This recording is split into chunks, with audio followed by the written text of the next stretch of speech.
अगर वैसी स्थिति हो गई कि 10, 20, 25 एमएलए जीत गए, मैं उनको कहूंगा भैया जहां जाना है जाओ, मुझे फिर से शुरू करने दो, मैं फर्स्ट पे ही रहूंगा। आप उनको छोड़ देंगे? छोड़ देंगे, उनको बोल देंगे भाई जाओ किसी दूसरे दल में शामिल हो जाओ। सरकार अगर मान लीजिए त्रिशंकु हो गया तो सरकार कैसे बनेगी? न बने। अच्छा, न बने। क्या आप उस सूरत में मुख्यमंत्री बनेंगे? देखिए, अर्श वाली स्थिति में यह होगा कि अर्श पे आने का मतलब कि उत्तर भारत और इस देश की राजनीति में एक नया इतिहास लिखा जाएगा। लालू जी अपने शुरुआती दिनों में गरीबों के नेता थे, मास के लीडर थे, फिर वो पिछड़ों के नेता हुए, फिर वो यादवों के नेता हुए, अब वो आरजेडी के यादवों के नेता हैं। तेजस्वी यादव को 15 में पहली बार एमएलए जब लड़ाया गया था तो वो चुनाव में लड़वा रहा था। ये राघोपुर का एक गांव भी नहीं जानते हैं। मैं बिल्कुल नहीं कह रहा हूं कि एकमात्र है, मैं क्योंकि एकमात्र वही तर्क है आपके पास कि क्यों जनसुराज नहीं जीतेगा। मैं राहुल गांधी के हर बात का विरोध करता हूं, ज्यादातर बातों का, लेकिन इस मामले पर मैंने राहुल गांधी का समर्थन किया है, इसलिए नहीं कि वो राहुल गांधी कह रहे हैं।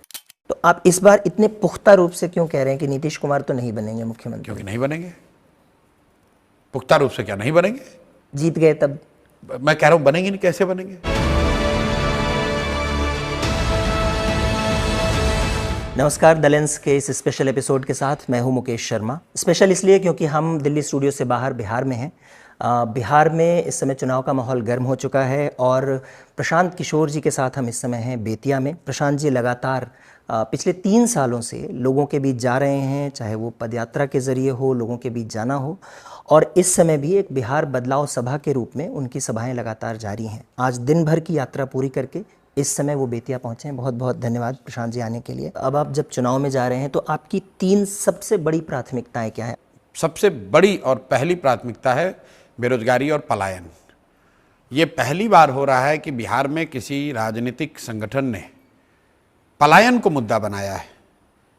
दूसरी सबसे बड़ी हम लोग का जो विषय है वो है शिक्षा, और तीसरा है यहाँ का फैला हुआ भ्रष्टाचार, जो यहाँ पर अधिकारियों का जो एक वर्चस्व है और जो भ्रष्टाचार है उससे जुड़ा हुआ। पहली बात जो मैं बता रहा था, पलायन पहली बार, बेरोजगारी की चर्चा होती है लेकिन पलायन की चर्चा और पलायन को मुद्दा बिहार में कभी नहीं बनाया गया। लोगों ने, समाज और सरकार दोनों ने पलायन को, बाहर जाकर कमाने को, बाहर जाकर पढ़ने को, बाहर जाकर इलाज कराने को जीवन का एक तरीके से अपना हिस्सा ही मान लिया है कि ये नियति है कि भाई अगर कमाना है तो बाहर जाना पड़ेगा। अब तक जब लोग बाहर जाने की बात करते थे तो लोग इसको गर्व का बात बताते थे। आप नीतीश जी का, लालू जी का, तेजस्वी का, कांग्रेसियों का अगर आप बयान सुनेंगे तो वो आपको ऐसे बताएंगे कि बिहारी इतने मेहनतकश हैं, लोग हैं, ये पूरे देश में जाते हैं, वहाँ मजदूरी करते हैं, दिल्ली बॉम्बे की व्यवस्था